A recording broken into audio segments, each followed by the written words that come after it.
State Department is now looking into all 55 million U.S. visa holders.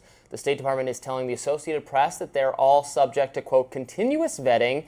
They also released a statement saying this: we review all available information as part of our vetting, including law enforcement or immigration records or any other information that comes to light after visa issuance indicating a potential ineligibility.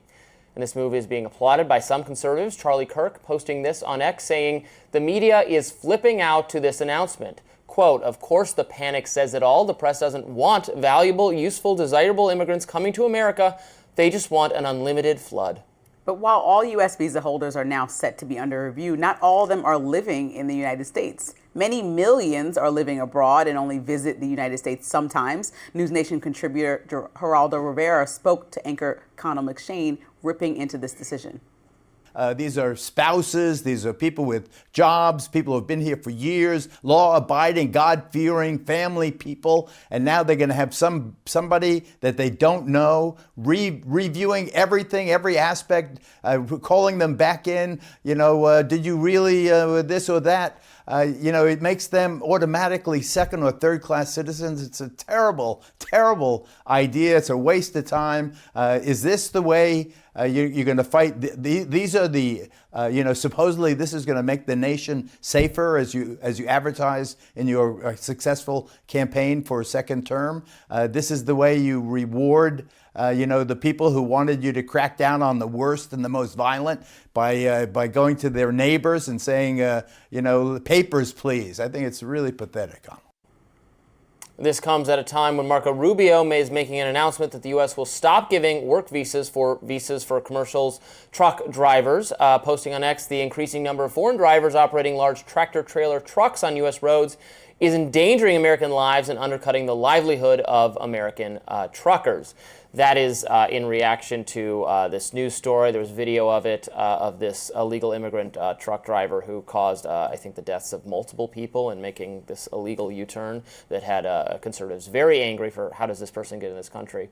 Couple quick points. I know some conservatives actually, their eyes pumped out of their heads at the number 55 million. I saw a lot of tweets that were incorrect. That's total visa holders. Yeah. That can include people who have tourist visas who are not actually in the country. So in fact, most of those 55 million are not currently in the country. Right, and I think the alarm based on that number, some people are traveling here, just like if you go somewhere for a week and then you have a 3-month visa, like you're here for the week, for the visit, for the vacation. Of course, people overstaying visas, whether it be tourist visas or anything else, is in fact our largest category of illegal immigration. It's not people crawling over the border. It's people who came here illegally and then stayed once they were supposed to go back. And the incident in Colorado with the hate crime that happened was because someone overstayed their visa. And I think that everyone, for the most part, is largely on the same page. Polls have shown us that people feel strongly about criminals or anyone who even is trying to plan a criminal act getting thrown out of the country. Yeah. Nobody wants that type of immigrant in our country because why would we want to suffer? And, obviously everybody's on the same page with that. But the idea that you want to start to comb through, like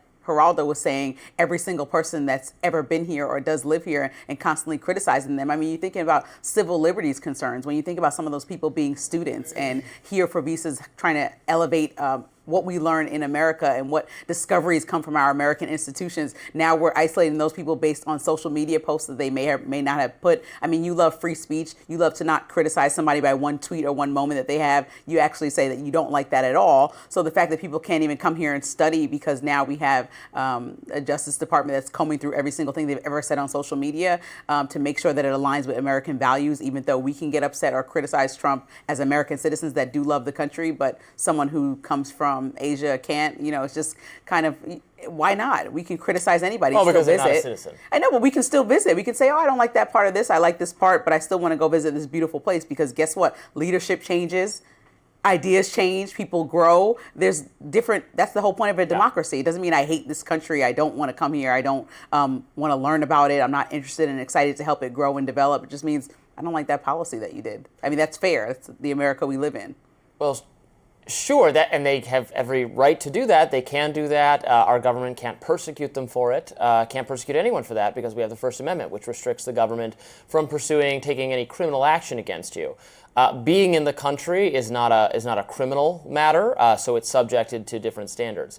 Just if they're just saying we're doing continuous vetting of the people who have been granted an ability to be in this country who are not citizens, and we're just continuously monitoring and looking for whether we made the right call on all of those, could that be applied badly? Sure. I have objected to Khalid Muhammad, is that his name? Muhammad Khalil, excuse me, and other student visa holders who were attempted to be deported or removed from the country purely for expressing political opinions about Israel. I don't know why expressing a political opinion about another country's war has any, I mean, it's an attitude that even some members of MAGA hold. So I found that very curious, and I criticized the administration from it. But I don't think I would take the position that once they give you a visa, they should do no further check. Or some of them wrong naturally expire themselves, like we talked about those travel visas, or people that are here for business back and forth.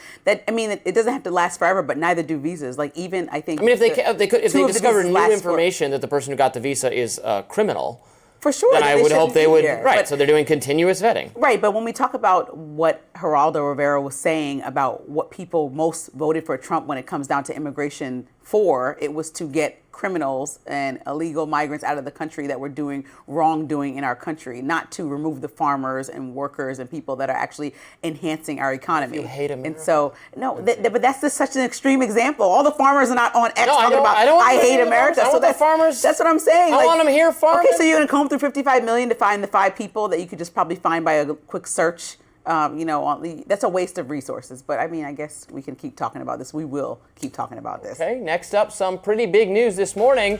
I bet you've been waiting for this one. The FBI raided John Bolton's house. We'll be with that right after this.